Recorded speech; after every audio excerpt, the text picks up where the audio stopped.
Doug Hinckley, you're the first commissioned officer to appear on the show, and you've dressed accordingly. You're lucky. And when I was in the wardrobe earlier, I thought t-shirt, and he's going to expect me to be in a pink shirt.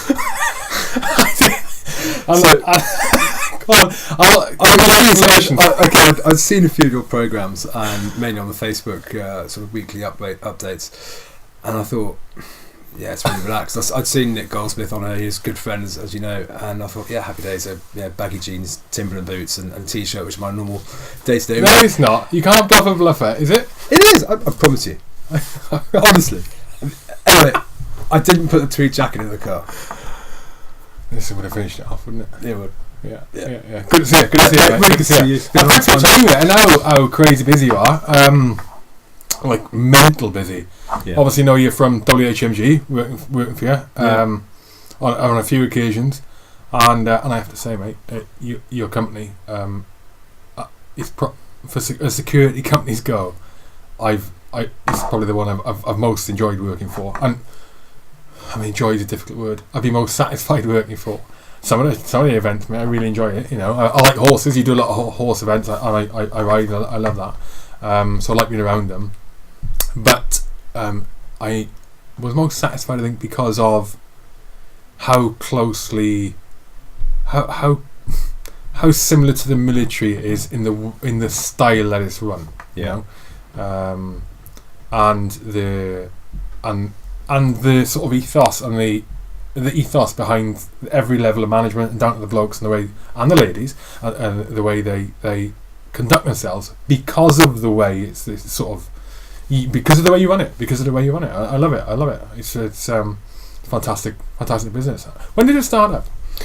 So our first job was in June 2008, when I was still serving at the time, right? As in regular. With who? Royal Dragoon Guards. Mm-hmm. And it took another year or so to get a very small client basis, and also to give me the confidence to sign off. And it sort of snowballed from there. Why did you need confidence to sign off? I think, and anybody who wrong question. Go on. Well, I was going to say is anybody who listens to this, who's taken that step into Civvy Street, will understand that the enthusiasm and, you know, the grass is greener and opportunities of transitioning into Civvy Street is great. But no matter how much you enjoy it or hate it, it is also a massive step, because we are institutionalised. You know, I've been in a uniform since I went to school. I joined the police the day I walked out of big school at 18. I handed my police kit in the day I started at Sandhurst, and suddenly that blanket, that brotherhood, that safety blanket, is no longer there. And you know, some people don't appreciate or understand what you lose. I mean, you can tell that by the amount of people signed back on. You know, I know loads of guys who have done 1 year, 2 years driving a lorry, working in an office, and they can't hack it, which is understandable. There are some great success stories, of course, but there are always challenges. And I don't know many people who, as I'm sure you don't, who have come out being successful, but also turn around and say, I don't miss it, and I don't miss my mates. The uniform thing was an interesting one that you mentioned. A little thing that I realised I started. I've known this for a long time, but I've only recently consciously done it, and that's this is 2 days ago. The thing I was doing at work, so I was doing a very hands-on job at work, and it required not too much cognitive ability, but it was a very, very, very hands-on, technical thing to be doing with a team, and that's changed over the last few daes, because that project finished, and I've gone to a different project which requires a lot of detailed planning, detailed analysis, a lot of thinking, and I went into work, and I was all of a sudden, and I haven't done it for months, I was dressed in a shirt, and I had a pair of chinos on, and I was just smart. I was just smart casual. I don't need to be in a suit in an environment. I was just smart casual, and one of the girls, they said, "Oh, you look smart today. Yeah, how come you dress like that?" I thought, "Because I'm going to do that on something. Yeah, I don't need to be." But really, when I thought of that, I thought, why am I dressed like this? Why have I done this? Because by getting into that different outfit, I knew that morning what I'd been telling myself for years, but I'd not been doing it. That morning, for some reason, I got up and thought, I'm going to do it. I put on a uniform because it puts me in a different mindset. It puts me in the mindset of, I'm in thinking mode now. I'm not in work trousers, gloves and a waterproof notebook and a hard hat. I need to be in thinking mode. And by putting that on, I went to thinking desk office mode, and it did. That's what it put me in. It's like with the uniform. It must be a struggle to adjust to any job for certain people. Probably for a lot of people, they just don't realise it. In that they get up in the morning.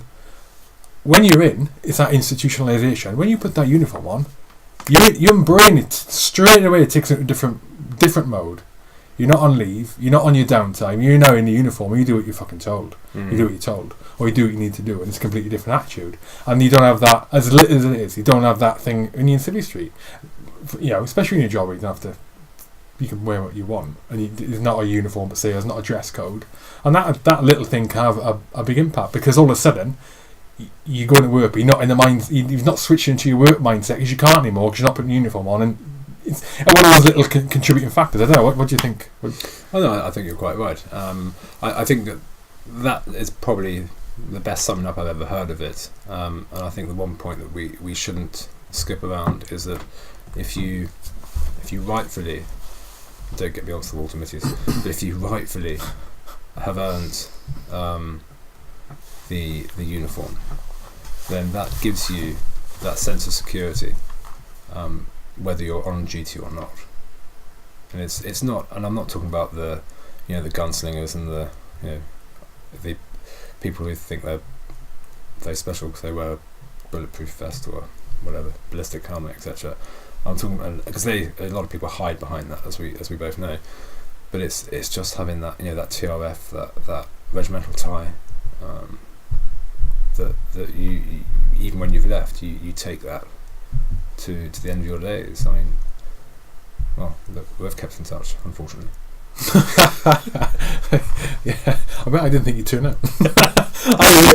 In fact, early on, when we scheduled it in, in fact, didn't I rope you in somehow? Didn't I? There's a bit of bribery in there somewhere along the way. Yeah, you'll pay me. Yeah, somewhere in there. But no, early on, where you finally responded to my Google Calendar invite, and it said your response was. It was tentative whether you'd attend or not. I thought you told me yesterday. Is this it? Are you doing me over? I'll sit on my own. I spend 2 hours slagging Doug Hinckley off at WHM. Yeah, I didn't realise you're a copper. Yeah, only for a very short period of time. I was supposed to go to university and to Royal Agricultural College at Cirencester, typically. And I'm sure I would have had a great time there, but I'd had enough of education. I didn't like school. I wanted to be out doing army stuff, ferreting, driving tractors, and I thought, I'm going to get some life experience and spend 3 years in the police. I did that, and it's, if anybody who's unsure what they want to do for 3 years, and if it's not university, then I think it's a great eye opener for people. What, police? Yeah. Really? Why do you think that? You get to see, depending on your own background, but you get to see a side of society in this country which is desperately sad. Where were you operating? So I was in Surrey. I worked, I started off at Dorking, and then our division amalgamated into Eastern. We covered all the way up to the Met, down to Sussex, and from Kent across to the Western Division, to get near Guildford. And it's a great experience. I've taken a huge amount away from that, and it's you get to see how desperately sad some things are in this country, but you also learn good life skills. And I'm not just talking about your first aid certificate. I mean communication skills, a huge amount. I think, unfortunately, for any police officers serving or retired who may listen to this, unfortunately now it's such a responsive role, You're only really seeing single crewed cars out. You very rarely have double crewed cars, and these poor guys and girls are getting flogged, from what I understand, from the start of their shift to the end of the shift. Because they're on demand. I don't know the technical reasons behind it, and I think it'd be wrong of me to start criticising the police officers who make these decisions. There are obviously issues as to why crimes are dealt with differently now, as to why there are different numbers of patrol officers, and their ability to actually sit down with Granny Moggins and have a cup of tea and talk about why her flower pot's being kicked over at night.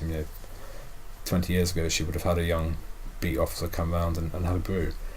Now it's a civilian call handler who may not even crime it over the telephone. It's very hard for things like that. It's because the society we live in now. I'd imagine that if there's an argument to keep that, I completely understand. Absolutely, you need that personal touch to whatever you do. But being a cop or whatever it is, you've been going to and being part of the community, and especially if you seem to be relied upon.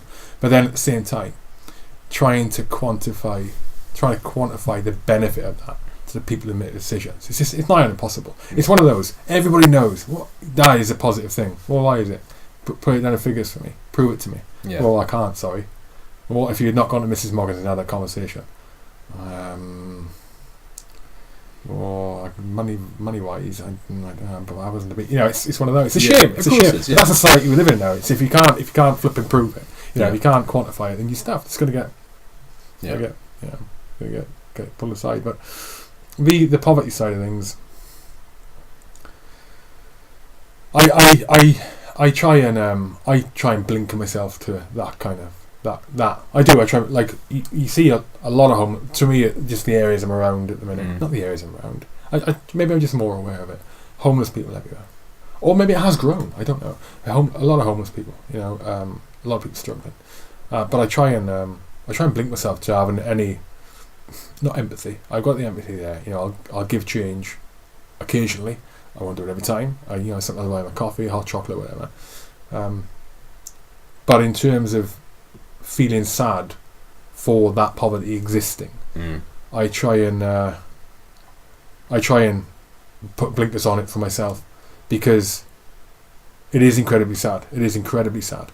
But it's always going to be there in the current way that we live our lives. In the UK, the way things are, and for flipping hundreds of years to go, it'll always be there. So, what can you do about it? I mean, I think I'd end up going down a spiral of the world is fucking horrible. There's so many people that you alone. If you imagine all of the knowledge in your head. And all of the knowledge in your head, okay, that would be a benefit to someone, for example, in a third world country, or someone on the street. That knowledge they don't have. Probably nearly, if you just sat there for an hour and spoke, just waffle to them, probably every sentence that came out of your mouth would be a benefit to them, and motivation. And imagine you could do that every day of your life. For how many people you'd help? Just give one sentence to one. You could help thousands and thousands and thousands and thousands of people. So.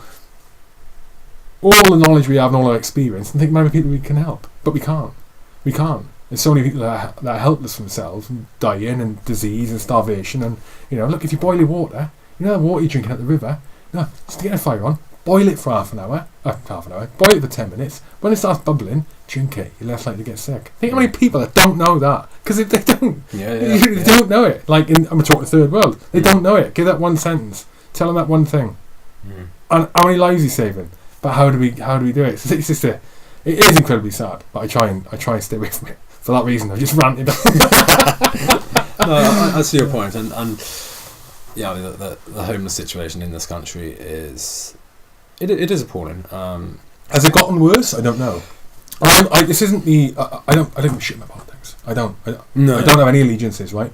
My opinion is that Labour, Lib Dem, Conservative, whichever they are, the situation is just whichever flag's being flown. They all tend to be a muddy form of each other at the moment, don't they? I think that's been the case for a while. I think I don't know the answer statistically about the homeless stats in the UK. What I do know is when you hear of some very unfortunate cases of people professing to be homeless or professing to be an ex-soldier in order to gain from it financially, it then knocks people's confidence in helping the genuine cases. And I think that's, at the moment, that's probably taken its toll slightly. I've not experienced it directly myself. I did a thing after, admittedly, a couple of beers 3 or 4 years ago. In fact, it was after the Army Navy, so it's probably... yeah, couple of beers. I'm surprised anybody could actually understand what I was saying. I got out of the underground at Green Park and I walked to Leicester Square and I sat down with probably half a dozen, maybe 8 different individuals and chewed the fat. Just on the route? Yeah. Yeah, okay. Yeah, just chewed the fat. Yeah, bit of a chat. And I asked every single one in a roundabout sort of way, slightly a leading question, but if without going directly, are you an ex-serviceman or woman in one instance? And I can't remember the exact number, but let's just say 4 of them said yes. So, oh really, when did you join? What service number have you got? And the numbers that were coming out were incredible. And only one of them was a genuine 2513, whatever his last 4 were. And that's really sad. But in that situation, like, I'm just playing devil's advocate. Yeah. In that situation where it's night time and Army Navy was that May, so it wasn't that cold, it wasn't that warm in the UK, and they've got someone sat down with them, and their assumption would be you're a generous guy, and you are a generous guy. I know you are, I know for a fact, right? And they sit down, that's what they say, and think opportunity here, to get something, and I can see why they'd say yes. Yeah. Especially if it's not obvious that you were ex-military, but I would think it would be obvious. Yes. But then would the same people volunteer that information as a bluff, like at the I don't know. Well, there was one that was, and I'm not a great Facebooker. I try and stay off it. I think social media is a dangerous weapon at the moment. But I saw a post that went up on one of the groups that you and I are involved in recently about a chap in Lichfield. And it from what I understand, it turns out that the guy was a complete wold. And you're right that they identify an opportunity for their own gain, which is of course to eat. I get that. That's survival. That's when you scrub politics and laws out the way. Ultimately, we're here to survive, reproduce, and then pop our clogs. Mm-hmm. But I think that it then hits home, especially when you've and it goes back to that uniform thing, when you've actually earned the right to wear that uniform, and you've had friends who've been either catastrophically injured or worse, killed, or even have come back and are struggling in their own way, and you then got someone who's jumped on the bandwagon to try and get some help, and it's for me personally, I find that really hard to stomach. And you know what I'm like, I'm a straight talking guy. I don't mince my words at all. And if someone said to me, no, I'm not an ex-soldier, I was actually a salesman, but I had a gambling problem, I lost my family, lost my house, the whole lot, fine. Or you could say I've been a smackhead since I was 16, fine. Everyone's got past, everyone's got history. I think it's just that pride, and it's that brotherhood thing, isn't it? Where you take these things quite personally. Well, certainly I do. No, that's me waffling now. Waffle away, mate. No, I understand. It's slippery. I mean, those groups, Facebook groups, it's like. Brilliant. One of them is brilliant. I think one of them is brilliant, but at the same time, it has crossed my mind a few times. I'm going to meet the guy who Can I come with you, because I want to meet him as well?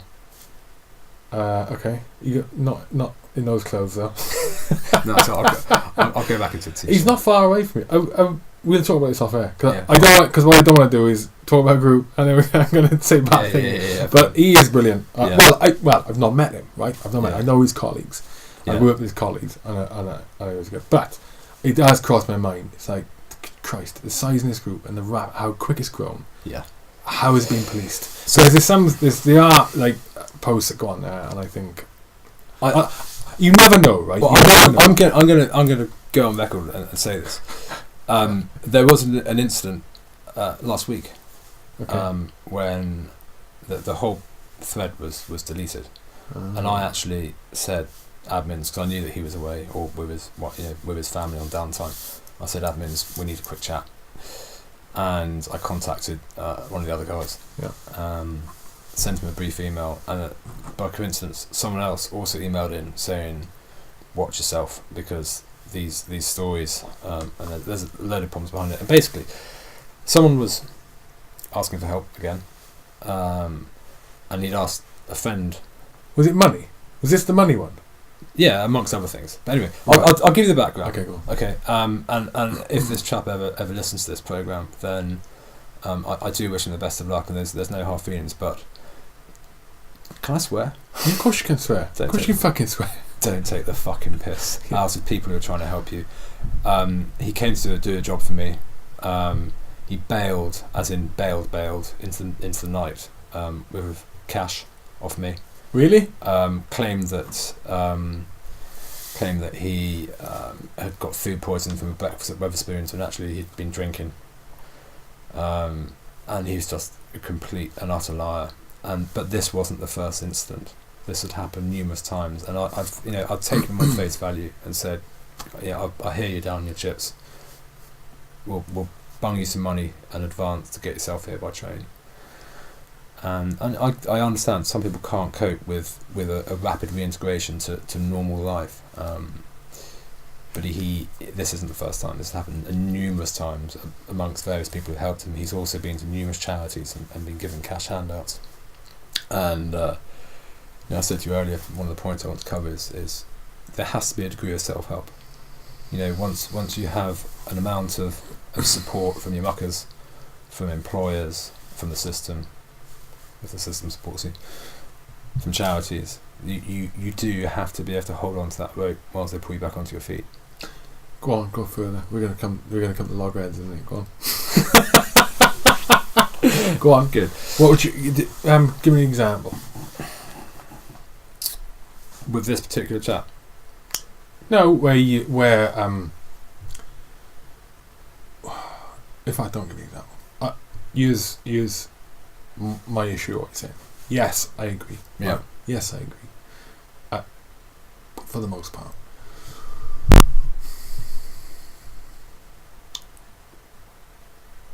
But if there's going to be mental health issues involved for the majority of those cases, right? And when I say mental health issues, I'm going to say the range of severity, right? Just suffering from anxiety once every often, that's a mental health issue. Yeah. Is it major? No, it's not, right? Also a mental health issue is acute PTSD, which it can be fucking major, right? So when I say mental health issue, it can be, you're a bit insecure a lot of the time. That's a mental health issue, right? So, go on. Right. Before we do end up fighting the same point, I never mentioned mental health. No, I know that. So, the particular case that I'm talking about is that he was, yes, I'm sure there would have been a few issues there, but the help he was being offered was to correct a financial and social situation that he had, nothing to do with mental health at all, and he wasn't asking for that. And that's going back to that fantastic group that's been set up. He's going out amongst our mates, our brothers, and he is one of them, trying to benefit financially. Where on a weekly basis, yes, he does need that help because he keeps pissing it up the wall, and that's where I struggle to have much. No, I understand. I mean, that individual case aside, moving on to your point. Go on. Who's doing the interview here? Hugh, seriously, moving on to your point. It's a very sad subject. It's disastrous is the wrong word. It's a very pertinent subject, and I think with what you're about to say, I would agree that people are unable to help themselves, and I don't think you can rely on self-help for that.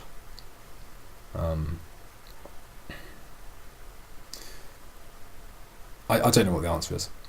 I know what's helped me has been having a fantastic group of friends. Sometimes you can't speak to them. Nick Goldsmith, I mentioned earlier on, I had a bit of a down period 4 weeks ago, and I didn't phone him, and that's rare. And it's quite bizarre as well, and I only realised last week, and I thought, actually, I haven't checked in on him for a while. Don't ask me the reason behind it. I don't know. But it's one of those examples, isn't it?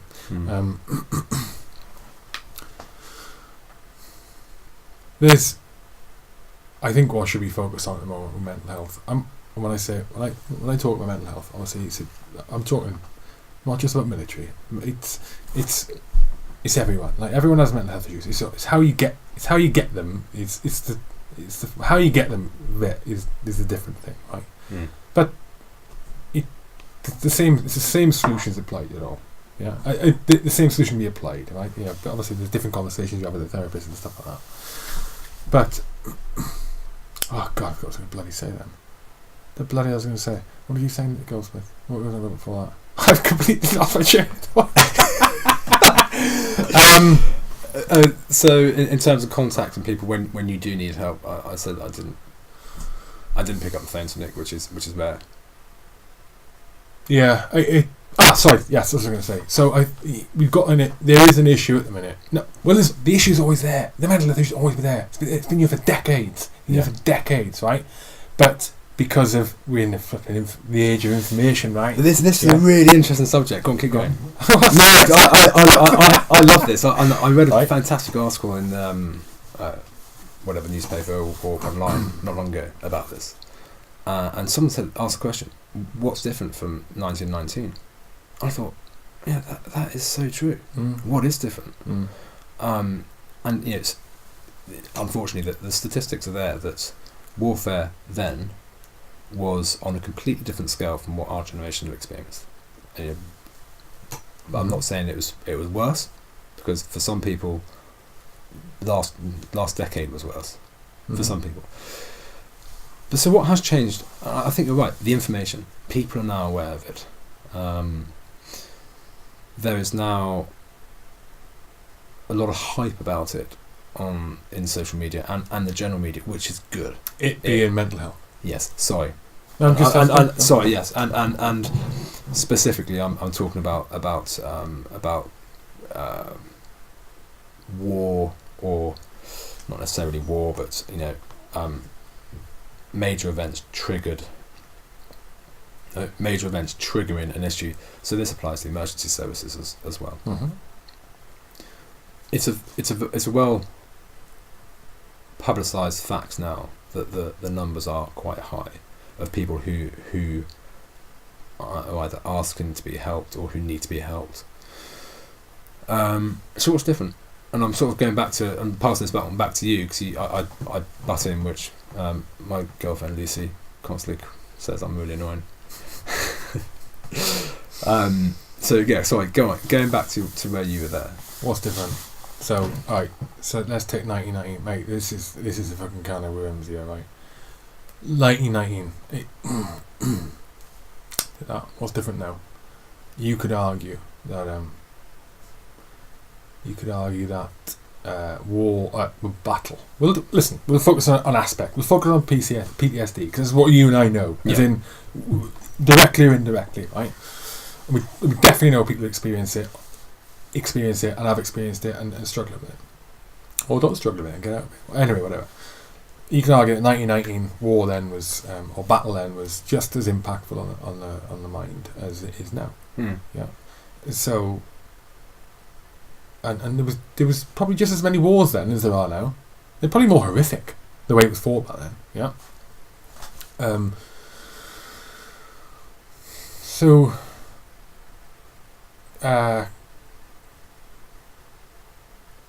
Why would mental health issues be rising now? Why would PTSD be rising now, on the rise now? One reason could be that it's just reported. It's reported. Yeah. So, like you're saying, we've got more avenues of communication, and the age information, more people, as you said, are aware of it. They're aware of it and what it can do. So, again, goes back to the reporting thing. Yeah. The other issue could be maybe it's not more than what it was. It's just reported more. So it's the same as what it was. It's a mental health issue. PTSD is the same as what it used to be. It's just over-reported. And now we know it's called PTSD. It's an issue. It's not battle shock or whatever you call it, shell shock, we used to call it. Maybe it's because of the information age we're in, and the amount of stimuli that we're exposed to, and the amount of information that we're exposed to, and knowing that there's shit going on all over the world, and knowing that because of Facebook that your best mate's dog's nan's child died in Australia last week, which you may never ever know. So because of all that generally our psychological states are less capable of absorbing catastrophic incidents because of all the shit anyway. It's sort of in a heightened state of chaos because you got all this other information. What's it like when you turn off your phone and you chuck away your phone and don't have it for 2 days? It's amazing when you isolate yourself. When you go on a holiday and you go, oh, right, phone's going away, laptop's going off. Even for you, you'd be like, well, I'll do it for a day. Laptop's going off. It's amazing. Why is that?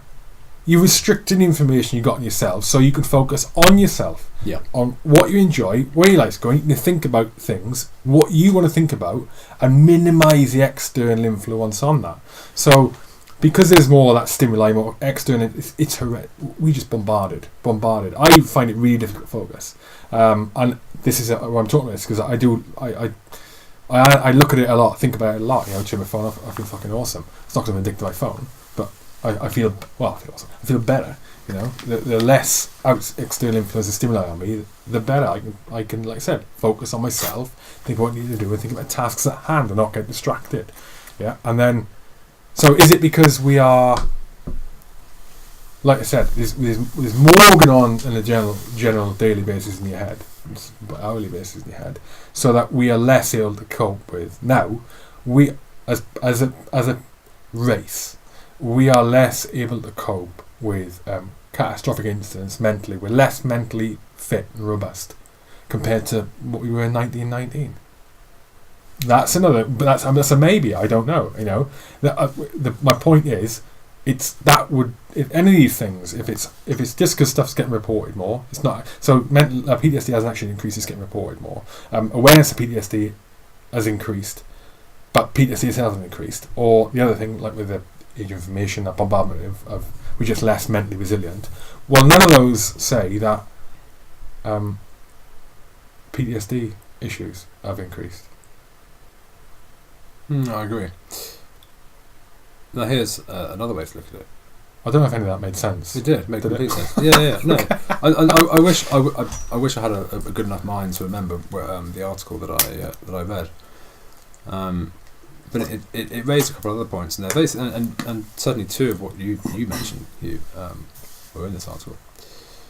And another one was the fact that life was a lot cheaper 80 years ago, 100 years ago, than it is now.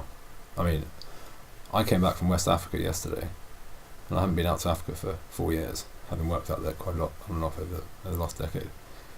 And I'd forgotten that, life is still relatively, and unfortunately as well, cheaper than it is in our new 2018. What reminded you? Explain. People like Sibby listen to this, and they might not have a fucking clue what you're on about. There's an expectation out there, for example, that young children can die very easily, and it's unfortunate. Crack on, move on, have the next one. That alone. But going back to why I mentioned this, I think that if you'd been able to subconsciously diagnose these cases after the last two big wars, you're right. Statistically, we probably would be roughly where we are now, but it wasn't known of, it wasn't reported, and the only cases that they were aware of were the horrific shell shock cases where people were unable to function, and they basically, half their brains shut down, some permanently. So let's then look at the lower end of the spectrum, the complete opposite. It was shrugged off as, bad nightmares, and you're lucky to be alive. Go back to work after you've been demobbed. So the middle, which is always going to be your bulk, you've got your two extremes. The middle, whatever, 80%, is going to be the bulk of your cases, and they're all going to identify themselves differently. In the 1920s, 1930s, for example, we had the Great Recession in 1926. If you didn't go to work because you were having a bad day, then there was a very good chance that you wouldn't eat because you wouldn't get paid. And if you didn't eat, you died. That's the difference. We're very lucky in the society we live in now. Yeah, and certainly comparing it to where I was yesterday. You get hit by a car here, you'll be scooped up by an ambulance within, depending which county you're in, but in a fairly short space of time. You get hit by a car in some other countries, or if you've been hit by a horse and cart 100 years ago in this country, if you survived, then the chances are that you may not get taken to a clinic, and if you do, it's going to be in the back of a Toyota Hilux or in the back of a donkey cart. And I think there's just a level of expectation now and this is not just in England, it's Northwest Europe, the States, etc. That I'm not saying that we're entitled to anything, but I think that in a roundabout sort of way, it means that people are more willing to identify if they are struggling with something, which is good. I'm by no means saying this is a bad thing, but I think it helps explain why we didn't have this situation. And nothing annoys me more than hearing people who've got no understanding for the job that the military or emergency services do. And I don't just limit it to emergency services. You start looking at the other Cat 1 and Cat 2 responder agencies. Like the highway guys.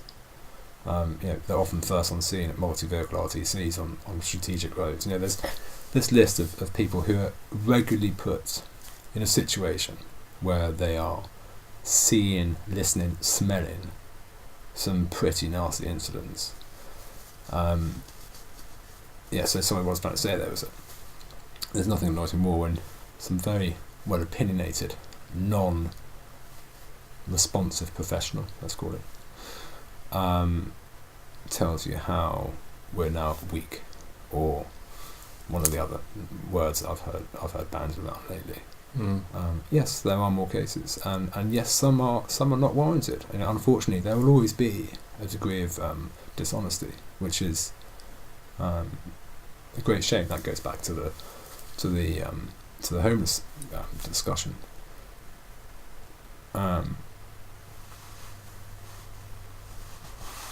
The other point, I can't remember. Let's go back to you. When I was working in the Middle East doing CP and or PSD, and there was a guy there, and I just written my book, and he said we stood there shaving. It was like a shared ablution. And shared ablution, we sort of sync next to each other. It was like the block, We stood there in the morning, we're shaving. And he said, I'm going to write a book. I said, oh yeah? I said, you happy with that? I said, yeah mate, whatever you need, I'll give you a hand, proofread whatever. I said, what's it about? He said, PTSD. I said, fair play. And he's excellent shot. I said, fair play, yeah mate. I said, good effort. I said, more about PTSD. Oh, about it's all fucking bollocks, isn't it? I looked in the mirror, right? I looked in the mirror to think, is this a joke? And he was serious. He was deadly serious. And I said, what do you mean? And he went, it's all fucking bollocks, isn't it? I said, yeah, but what do you mean? He said, well, what I think is it's all bullshit. It's just how the blokes can't let go. I was thinking about good luck with that one. I was thinking, get ahead and write that one. Because that, again, it comes back to that attitude. He may even listen to it, probably is. I think it's still on my Facebook. I haven't spoken to him since. not willingly anyway. And it's that, like you're saying there, it's that misunderstanding of things. It's like, which is why I come back to when you were saying about there's got to be a degree of self-help in there. Now, I've been in a position where my life is no more difficult than someone else's average, complicated life. I'd argue, and other people would say, no, you fucking talking shit, but no, that's the case, I fucking sat you in a podcast, Doug, you know what I mean? But there's been regularly, and this is regular, there you go, I made a mistake there, I used the present tense, where to self-help, for me to get myself, I know I need to do it, I know I need to pick myself up, I know I need to square my shit away, the effort it takes, like, it's indescribable. Especially when I also consider myself in some ways very, very capable. It's indescribable. I've had financial issues, I've had a number of different issues, and I've had help. I spoke to you about it before, and I've ended up in some regards going back down the pan when I've been in a brilliant position because of charities that helped me out, and different organisations, NHS helped me out, and I've ended up in a brilliant position. And then 6 months later, I'm in a horrendous position again. And it's because the self-help wasn't there. But because it wasn't there, I have my opinions on why it wasn't there. At those times. But my point is, so difficult. Not for everyone, Doug. And I understand what you're saying. I'm not disagreeing what you're saying because you explained it. But it reminded me of what you said there. It's like some people are saying this, other people fucking sort yourself out. no, definitely. And don't rely on it. Like, I don't rely on the fact that, look, if I imploded today, again, right? If I imploded today and I know I lost all my money, I lost my house. My missus wasn't letting me see the kid. My ex-missus wasn't letting me see the kids. I know that there are people who would turn around, people in organisations, charities, who would do everything. They would throw everything they could at me to just get me back on. But I don't rely on that. I don't want to be that person. I don't want to be that person. I want to be Hugh Keir, who stands on his own 2 feet and fucking lives life. Because I'm 36 years old. Well, 37. I changed my birthday. 36. I'm 36 years old. Do you know what I mean? But then at the same time, ask me how easy it is to give myself self-help. Sometimes, mate, it is hideous. It's a daily battle. You've just admitted 2 very interesting things. The first one is that you are technically older than me, and the second one is to step into that realm of self-help. I'm very lucky. It's only been a couple of occasions where I've been, completely wiped out, and I am unable to take that step myself. And fairly recently, I had a bad few days, and I'm very lucky that my fiancée Lucy completely understands me, and that in itself is a huge commitment for a partner, massive commitment, and I think we often underestimate what the other side of the relationship goes through, and she didn't snap me out of it. She gave me that little push that I needed to get the first rung on the ladder of the self-help climb, and I'm fine. A few days. It literally was. It's quite a quick recovery. It was a week just to pull myself out of a really bad dark hole. But once I had that first rung, I was able to do that in general on my own, with the help from a few other friends. It'd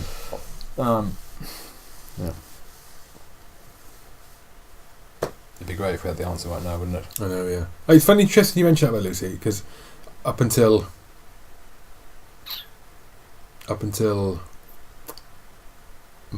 Sunday night, so this recently, Sunday night, Monday morning, my partner, my missus, wouldn't be someone I would go and do when I was feeling like shit and speak to. I would just fucking shut just it down, reg it out, go.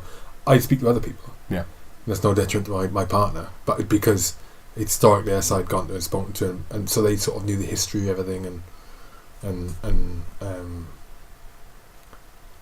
I didn't want to talk to her because I'm a fella and I should be 100%. I'm the man. I'm the man.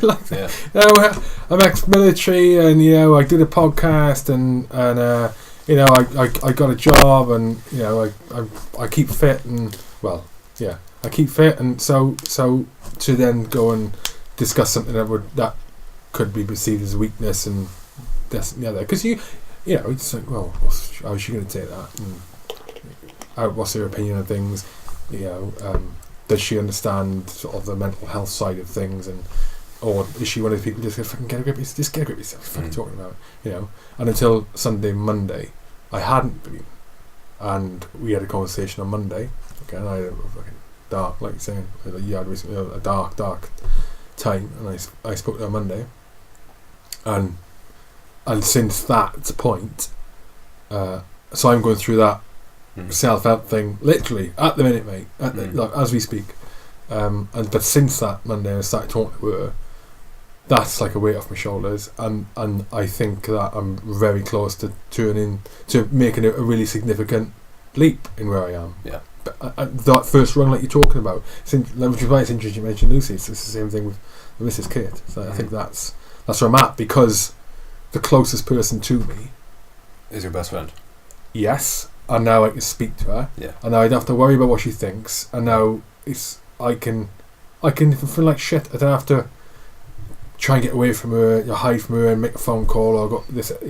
It's all there. It's all in the open. Yeah. The person closest to you understands it. Yeah. So, yeah, interesting. Women, mate. Women. Yeah. Love them and hate them. Yeah. We only love you. See, he only loves you. He doesn't hate you. I think that there's a fear as well that's aside from the as you rightly said, you want to be the man in the house and be the alpha, not the alpha male in that sense, but the alpha strong male, absolutely. The strong, poor Kate, the strong person in the relationship. I understand that you don't want to let go of that. When I say you, I mean collective amongst everyone in our lives, group, etc. But the other side of it, which does still concern me, is that you don't want to put so much pressure on a person to nurse you that then affects them. And let's not confuse this with someone who ends a relationship because and uses the fact that they're nursing the other side of the relationship. They use that as an excuse to break. I'm not saying that. What I'm saying is that we shouldn't take for granted having that person who could just give us a nudge in the right direction. And I don't think it's a tool that should be used on every single occasion. As much as I know Lucy will want to always give me a push in the right direction when I'm going wrong, I wouldn't want her to have that pressure of constantly being like that. And I saw quite a moving post on. I'll go back to social media again. I said I didn't like social media. Seems like you're on it all the time, though. I did actually turn my phone off last week for 5 days. Did you really? It's great. Came back to 750 emails. There's a post on our group, which you may have seen last week, from a chap who said he was asking for advice. He said that his relationship was not good. Lost his dog, I believed, and he said, what can I do? And I started writing, and I couldn't express myself, which is, being a non-grad officer, 12 years to get to captain, being a non-grad officer is not surprising. But what I wanted to say to him, and for anyone else out there, and this is something I've learnt very recently, because I nearly blew it all away through my own stupidity.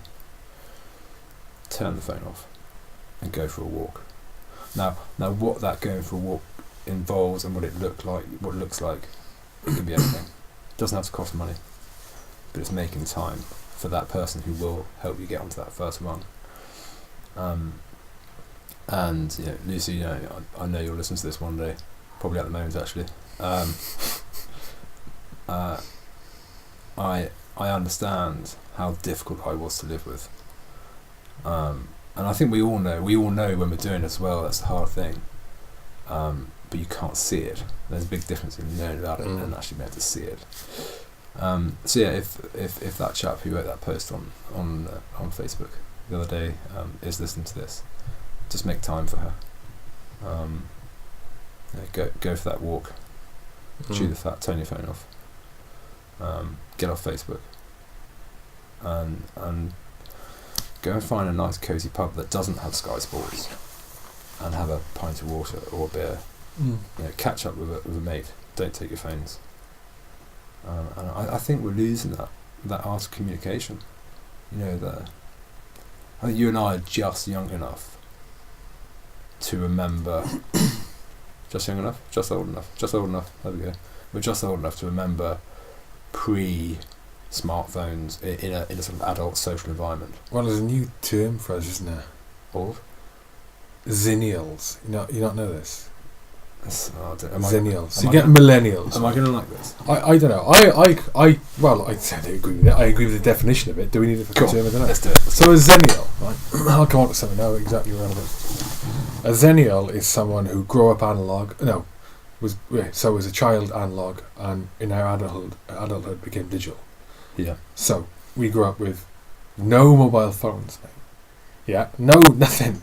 And then when the mobile phones did come, there was a brick. Yeah. And then it went digital, and it was text. It was mobile internet and all that. That's analog digital. So we've experienced both in a conscious element. Right? I do think, and I've been thinking about this a hell of a lot recently. I do think that my kids' generation, my kids are 9 and 13. Right? I think, definitely my youngest generation. I think that we are in about 15-20 years time, we are in for a fucking shocker. Not even that long, 10 or 15 years time. We are in for a fucking shocker, because their generation are going to grow up so different to what we are. I don't think people don't even realise it. And I'll say this one reason why. You and I grew up. You wanted to go, if you wanted to just spend time doing stuff, right? You spent time either in your own thoughts, in your bedroom, or out and about, yeah? But that's what you did. You're out and about, or you're in your bedroom, or you're doing stuff for your parents, or you're doing stuff for your mates, right? So you were always doing things, physically doing things, or you were mentally doing things in your head thinking, because you had nothing to consume your time. Maybe we had maybe a cassette player. Yeah, you listen to cassette player, but you consume by your own thoughts, very self-aware, very self-conscious, compared to what they are now, alright, very active, knowing what the words like, going out and experiencing things, real things. Yeah. My kids' generation, they're growing up, and unfortunately, look, their mum's a great mum, right? Mum's a great mum. But what they're growing up is, they are growing up 90%, only 10% of doing that. Not even that of what we do. Yeah. Even with the great parents, the greatest parents, right?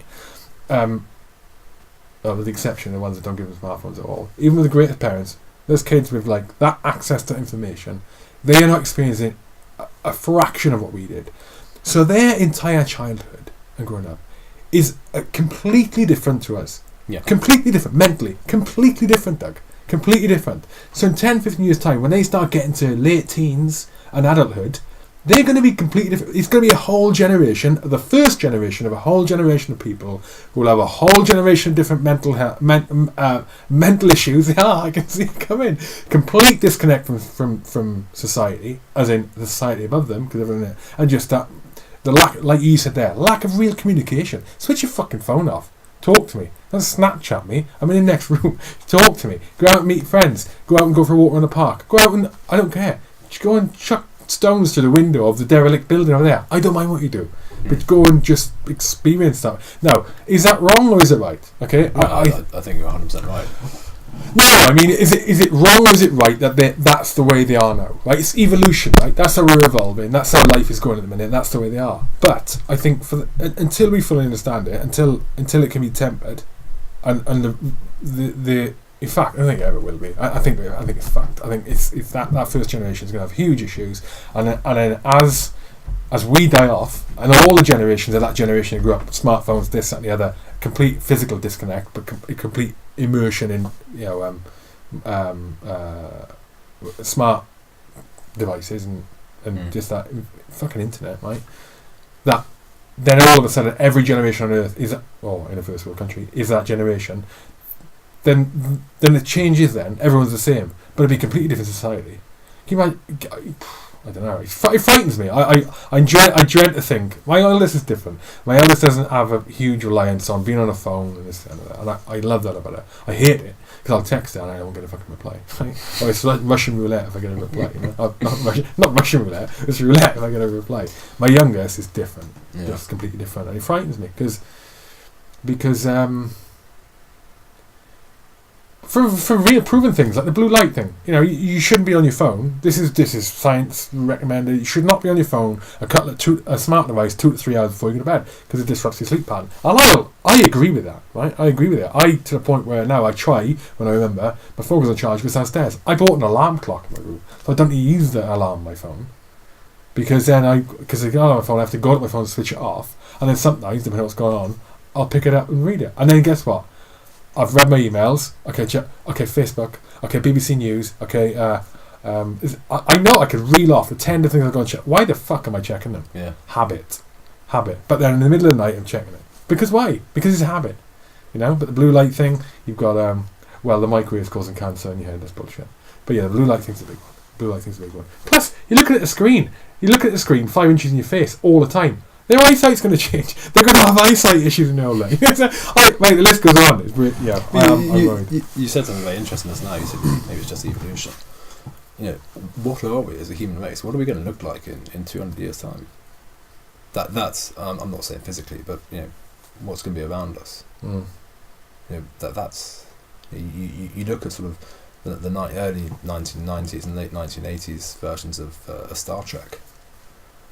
Forget about the supersonic space travel, but everything else could be fairly accurate. Star Trek? Yeah. They're in space, though.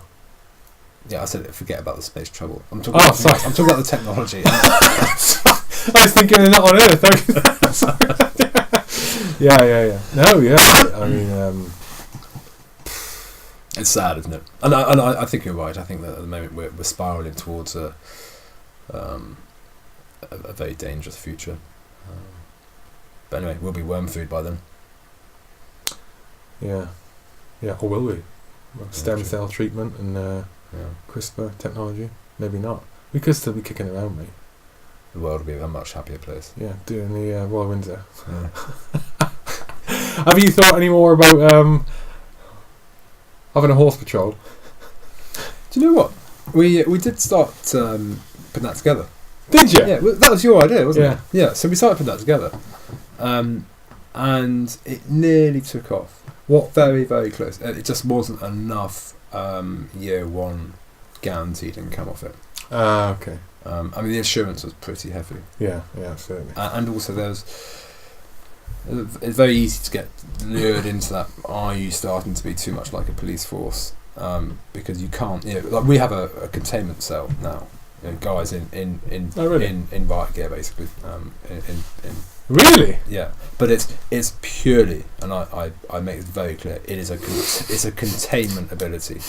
So when you have, let's say you're at an event which has got no local policing, and you know that your response could be 10-15 minutes away, firearms could be half an hour away. It's purely 4 guys who've got the necessary background skills and continuity training and have trained together under WH to deploy in vests with 4-foot shields and a riot helmet just to take out either a corrosive substance or bladed article attack. That's pretty cool, mate. I hope we never have to use it. No, yeah, I know, but that's pretty... No, I say pretty cool, and by that I mean that's cool having that capability. Yeah. Do you so for the big events that you do you use the fact that you've got that? Do you present any information to any of the the crowd, not crowd, but the other people, spectators and all the rest of it, as a deterrent? No. And we don't advertise it openly either. There's a very softly would go right by the wayside. Yeah. There's a paragraph about it under our special ops page on our website. Oh, okay. But that's it. And I think it's unfortunate we have to. I mean, we got quite a lot of criticism to start with, and well, for having it. Yeah. From who? What kind of Facebookers? Facebook. Oh, did you put it on Facebook? No. This is someone took a picture of us at an event last year. The reason behind it, and this is, I love this conversation because I'm right. You know, every conversation, I'm right every time. No, I'll explain. So, in the UK event industry, there's now going to be, and there has been for a while, it started with the ambulance service, but more of an onus on the event organisers to be self-sufficient. Up unto major incident level. So for normal, everyday incidents and also serious incidents, there's an expectation by something called SAG, which are county-led safety advisory groups, that the event can stand on its own 2 feet. Because if you think, let's say the Doug and Hugh steam fair has a footfall of 10,000 a day, and it's popping up just outside Warwick. Now Warwick has only got 800 coppers across the whole force, and you'll drop Warwickshire. Yeah, 800. Yeah, I believe I believe it's that. Yeah. So you are then basically putting a town in of 10,000 people on a public service, police, fire, ambulance, which is already under huge strain, massive strain. Fire service, because they've got a much bigger ground to cover these days, there's less retained stations, there's less small stations. Ambulance service, just because they're run ragged, and we're lucky to live in West Mids ambulance service area. You know, they're a fantastic organisation, very well run, and their crews are brilliant, as all the crews are across the country. You've got a police force which, as I said earlier, is often running on skeleton or minimum manning. And then Doug and Hugh decided to put on this great steam fair, which is going to have its own inherent problems. You're going to have people who have cardiac arrests, strokes, fights, domestics, thefts. Burger van catches fire. You know, it's inevitable. So where I'm coming to with this is that the onus is now on the events to be more self-sufficient with normal day-to-day stuff. Yes, the ambulance service, police service, and the fire service will attend, but they can't guarantee sending the whole cavalry. You know, 10, 15 years ago, if you called a job in, you'd have your first set of blues coming through the gates in 5-6 minutes, but also that'd be the first of 7 vehicles. Now, we sat on a prisoner that we'd nicked for a violent assault not long ago. Sat on them for 2.25 hours before we got the first double crew police car there. Yeah, let's put that in perspective. We had a fire, because we've got 2 fire engines now, by the way. We had a fire in a lorry in June, and this is no criticism of the fire service at all. It's purely the fact of how few assets they've got. My guys had deployed to it, put a BA crew in, forced entry, extinguished the fire, taking the burning stuff out, and we're rolling, taking the BA kit off, and we're rolling up the high pressure wheel hose when the first county truck pulled in. And it had run from it wasn't the nearest town, because their 2 retained stations were off the run, and the nearest 2 full-time appliances were an RTC, so the backup appliance was coming from the next town, which was miles away. So going back to this containment thing, and some of the other things that we offer, we're not trying to replicate what the emergency services are doing. What we are doing is we're offering a very quiet and discreet service to our clients so that they can stand on their own 2 feet. It may just be a rapid response or containment thing. It's not there to start prosecuting, to lock people up, to do open heart surgery, or to tackle major blazes or do complex rescues. It's there just to bridge that gap.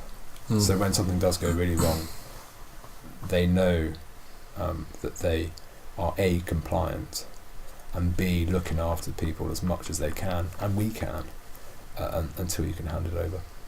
How do you train your fire guys? So some of our guys are serving or retired firefighters. Oh. Some are retained. Then we've also got probably about 15 guys who have done maritime, and then they just do. You remember? Did you do maritime? No. Okay. Well, they do something called SDCW 95, which is I know what that is. Yeah. There's a 2.5 day firefighting element in that. We then do an uplift package on it to make it a bit more user friendly and a bit more. There's a bit more theory involved, and then quite a lot of practice. So our fire crews are either what we call retained, so they have a security role, i.e. a non-static role, but can then attend, run back to control, jump in the truck and go and do whatever. Or they're dedicated. And if we're doing dedicated fire cover, then those crews tend to be professional firefighters. Well, that's pretty good, man. That's pretty good. I remember you had one fire engine before. Well, the old Land Rover. Yeah. Gee, I wish I hadn't sold that. Have you got a proper engine now?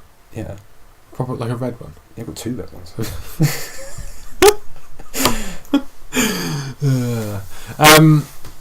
I was going to ask you a question then. What is at the Royal Windsor, which is a mental event? Yeah. Yeah, I got on MD. Yeah. I love it. I enjoyed it, mate. It's one of my top 3. Yeah, out of the 160 we do. Yeah, it's good, mate. Royal Windsor Horse Show. What is the most challenging issue you've ever had to face there? That you can talk about. Yeah.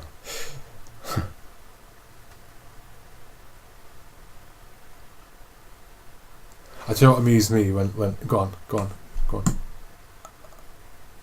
Surprisingly, I think that my answer will surprise you.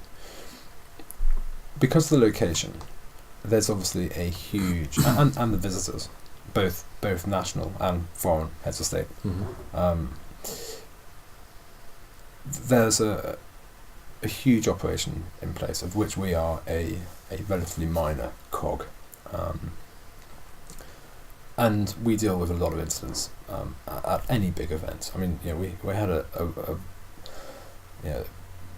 non-politically or war motivated incident there a couple of years ago, which was pretty major. You obviously get all your big medicals, you get your horse entrapments, you get your public order, you get some members of the travelling community come in and decide to have a massive ruck with another family. That's day to day. That happens everywhere. That's life. That's the same as going into any town or city in the UK now. The challenging part is managing bona fide members of the public's expectations. And this slightly goes back to what some of the theme from tonight is. There's often a sense of entitlement these days. You can't speak to me like that, or you should be doing a better job, or your job's worth. It's people are not only losing that art of communication, but they're also losing respect for each other. And if it doesn't go their way, they're very selfish. And that could be as minor as having to wait in a queue to get in for 5 minutes, and then the abuse that these people hurl at the 18, 19-year-old volunteer steward who's doing the ticket checking is unbelievable. That's the most challenging. Me not getting arrested for sticking my legs on. It's sad. The way people do speak to volunteer stewards or to show officials, and it's not just in the event industry. I mean, let's face it, it's everywhere now. It's rare you get on a train now and not hear the ticket chap being abused. I won't go down the traffic warden, but well, that's different. Again. No, I mean seriously. How do they do that job? What drives you? Right, no, I understand that, I understand why parking needs to be controlled, right?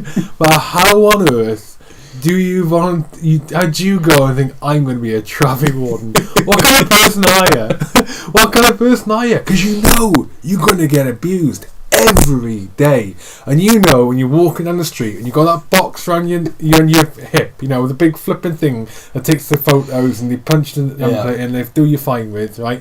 And you got your hat on, everyone's looking at you, and hates you. They hate you. How do they do it? I think they must get paid megabucks to do that. There's got to be two different types of people, isn't there? There's either got to be that ruthless person who does not care, and I know a couple of people like that who literally, you and I are fairly thick-skinned, but someone will always find an emotional soft spot on us.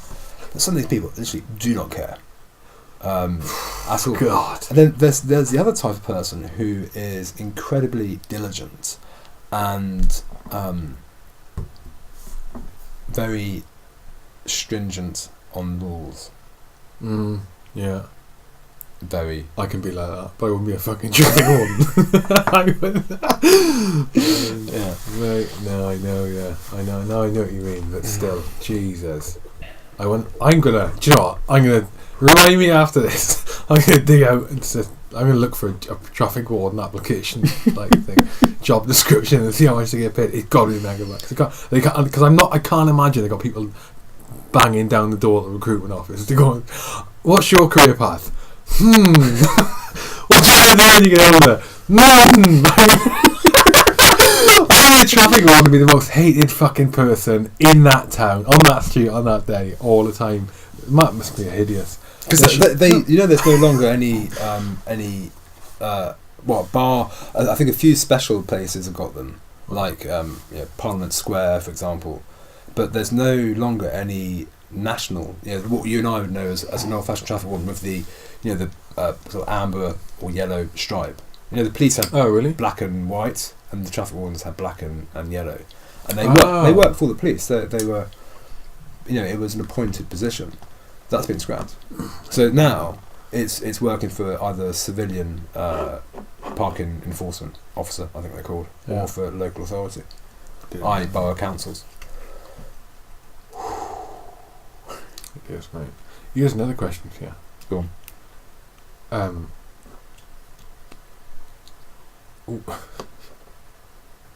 Why are there no warning signs? Right?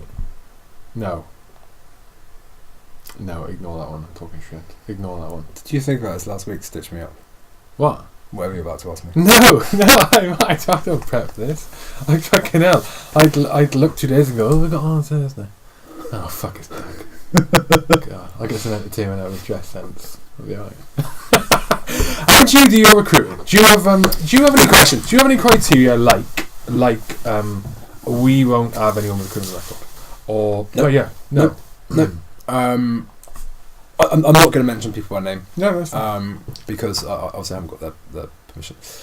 I've got a number of guys who have got convictions for various different things. Some have been overseas, as you know, and I'm really glad that he, for example, came on board and we helped him get a leg onto the UK employment market. Some people wouldn't touch him, and I think that's well. We've got other guys. Okay, right, yeah. We've got other guys who. You did look at me a bit blank. Am I that boring?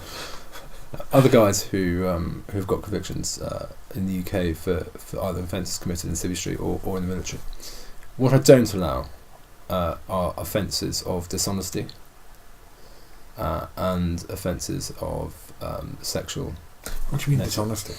Dishonesty being theft, fraud, deception. Oh, okay. Anything like that. Because whilst it may be a one-off offence, the sort of work we do is it's not compatible for me to put people forward en masse. Sometimes we're asking the police to, for some of our tasks, we're asking the police to vet 100 staff, 100 CPOs, for example, for 1 week's work, and it's just basically they wouldn't go through. But people who have been, they've done whatever 180 days at Collie for banging 2 people out in the naffy and then getting discharged.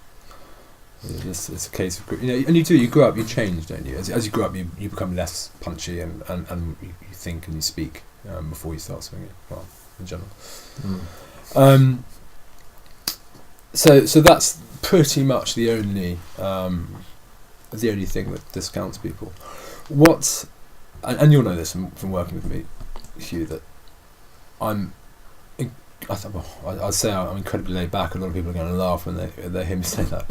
I am quite laid back. I don't mind people making mistakes. I make them on a daily basis. I hate being lied to. Absolutely hate being lied to. And anybody who tries to cover up a mistake or lies to me is fair game. That's safe to catch off material. So when I look at the applications, and unfortunately I don't get to vet every single applicant now, and I wish I still could, but as we've grown, I've had to pass some of that over. So I probably only do about 10-20% of the applications myself, or pick about 10-20% to look over.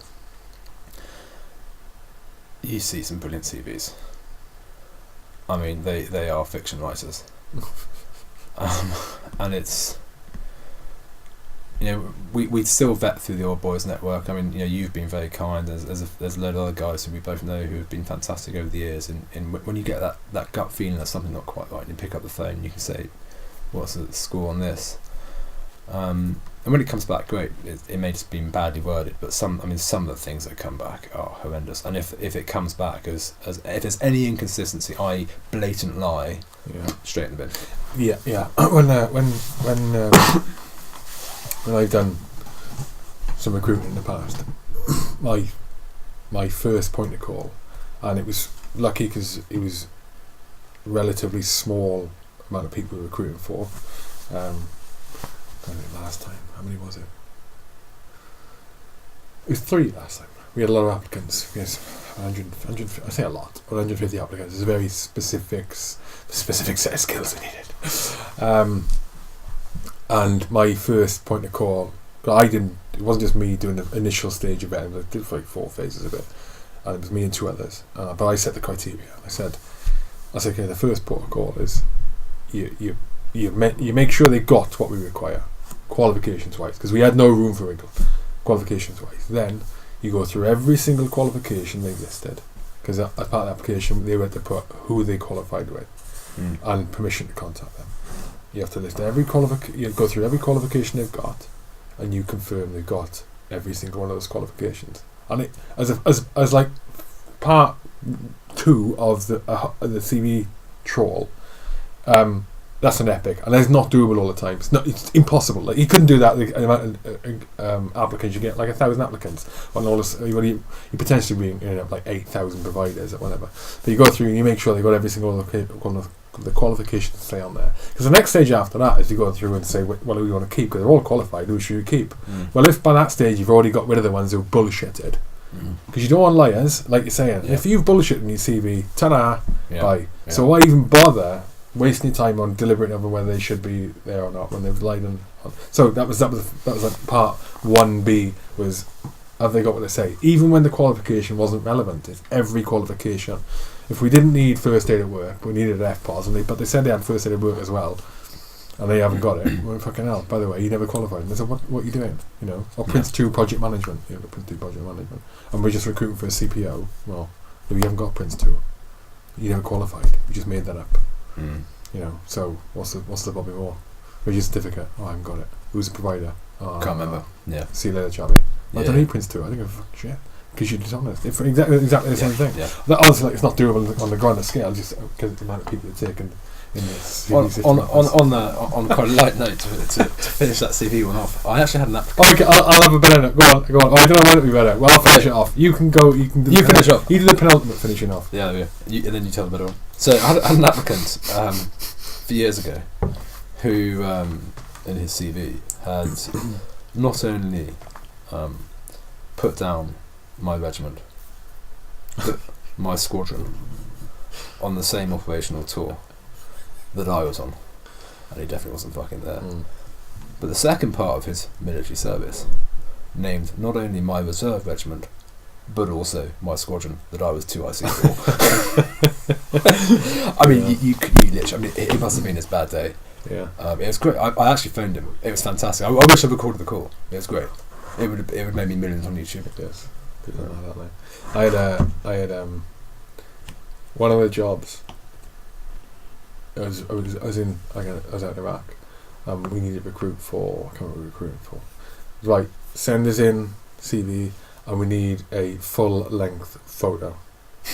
And the CV came through, and you read and go, okay, all right. There's a couple of spelling and grammatical areas which I can. If I'm recruiting for, I ain't perfect, and military people definitely ain't perfect on the whole. Spelling, I'm out. Who gives a shit, right? So you just go past all that. Right. Okay. CV seems alright. Turn it over with a full page picture, and it's him, this guy, right? And he's in jeans. He's in a pair of black, like military style boots. He's in I cut some casual top. Okay, so alright, he's not in a suit. Alright, he's not in a suit. The main problem was he was on a crazy golf course taking a shot. He's literally poised to take the shot on the crazy golf course with a club in hand, and I think must have been his missus or something. Hello Kitty pink bag on the floor behind him. So the full length shot he sent in for the job application was him taking a shot on a crazy golf course. It was you know, this is a joke. And this is a joke, mate. You to my utmost. If you said this is, he said, no, mate, that's real. Please tell me you gave him a job. No, I cut the photo though. I blanked my head. I need to find that photo. He did not give him the job. No, he couldn't. No way. I thought you were going to say that he had a firearm of some sort that he had a photograph taken when he was on his weapons course in Geneva or Poland, whatever. We've had a couple of those recently, and I think it's quite sad. You know, the Eastern Bloc people. No, the Brits. Oh. I mean, really. Well, they want to be. That's because they go for the containment unit. The head and shoulders photograph my officer needs me doesn't need me to be able to see that you've fired 17 rounds down the range. Yeah, it's sad, isn't it? No, I don't mean. But how long do you think you'll stay at the helm of WHMG? How long do you want it? Do you want to keep doing it until you're old and decrepit? I don't know. Do you enjoy it? I love it. Why is that? Why do you enjoy it? Because it's mental, mate. It's like I know what the schedule is. It's crazy. Why do you enjoy it so much? So, some of this answer is quite sad, really. I'll get the sad bit out of the way first. Number one is basically I do have a very small squadron. Well, not even very small now. You know, sometimes we're running over 200, but I've got a sort of a company plus size business, which is on the same structure. You know, even our digital filing system is G1 to 9. It's great. I know. I remember it all. I love it. Mate. But the thing is, the guys understand it. Yeah. That's the before anyone listens to this and says, "Oh my god, that's really pathetic." There is reason behind it, and that is that people can understand it. Yeah. It goes back to the uniform thing. Hey, if you go step into an organisation, because I thought you step into an organisation and all of a sudden you're getting a warning order, and you got part ones, right? And you're getting part ones, and you got crib card with your actions on, and even if you've been out 10 years, you are flicking back into I'm now part of. I'm not a military organisation. I'm part of an organisation. I do this shit probably. You know, it changes your mindset. It does. Yeah. And it doesn't matter what people's backgrounds are as well. It doesn't just have to be military, and certainly not specifically army. So being at the helm of that is a great privilege, and I never underestimate the privilege of command, be it in the military or in Civvy Street. And I've got,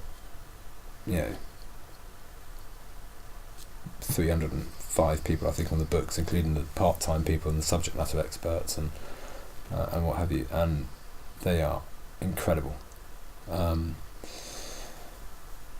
So that's the sort of soppy side. It's fun. Do you know what? If anybody ever asks me about, I'm never gonna make enough money or be important enough for anyone to ask me this question anyway. But if anyone did ask me, what's your best advice about business? I'd say enjoy it. Yeah, I wake up in the morning genuinely, bar the odd day. I mean, of course, we all have bad days. Genuinely excited. That's rare. Yeah. In all fairness, it is rare that I wake up generally excited, but it does happen. Oh, right. No, I do. Hugh, joking apart, I do enjoy it. It's a privilege to lead, manage, command these boys and girls. Some of whom you have to remember are 30 years older than me, and the kicks that we get from being away at work are numerous, and it may not just be responsive. It may not just be dealing with a fire or major fight or a theft, or we chased off 2 armed robbers and for a mile and a half a couple of years ago. Rugby tackled them and nicked them. Oh, I remember that. Yeah, about that. Yeah. Were you there? Yeah. No, I wasn't it's there, after no. you finished. Yeah, I mean, there's some really cool jobs going on out there. Stuff that some people only ever get if they join the emergency services or play computer games. But ultimately, I feel like I'm making, although very small, I'm making a difference, and that's both in terms of improving the service delivered in the UK, and to an extent overseas sometimes. Bear in mind that security is still classed as non-professionally qualified, unskilled labour, and that includes close protection. I feel like we are beginning to change that. I'm getting to a stage where I can, I'm being asked for advice and I can start to influence, and I want to keep going until I am able to influence a little bit. I don't want to be a spearhead of anything, but if government or indeed the industry and the Home Office turn around and say, can you advise on this, or can you be a subject matter expert, I'd like to be in that position. The other side of it, which I hope I'm making a small difference, and unfortunately I'm going to finish this with 3 very sad stories, is that we are able to give people an opportunity out of a uniform service. I wish I could offer more full-time jobs, and hopefully next year we'll be doing a bit more full-time recruiting, and I hope that every year that grows, because I know a fair few people who, and this may not be mental health, this could be relationship issues, the inability to adjust in civil life. It could be mental health, financial related. Yeah, I think you're probably right. But when the guys turn around and literally pour their heart out about how you've got them out of a very deep hole, it's rewarding. And I don't normally do all that sort of stuff to you now. Like I said earlier, I'm very black and white. I'm fairly emotionless. But knowing that you've helped people, and not just by giving them freebies, but actually giving them a career, or in some cases, and I certainly won't mention any names again, but for a few people this year, it's been houses as well. I haven't bought my house.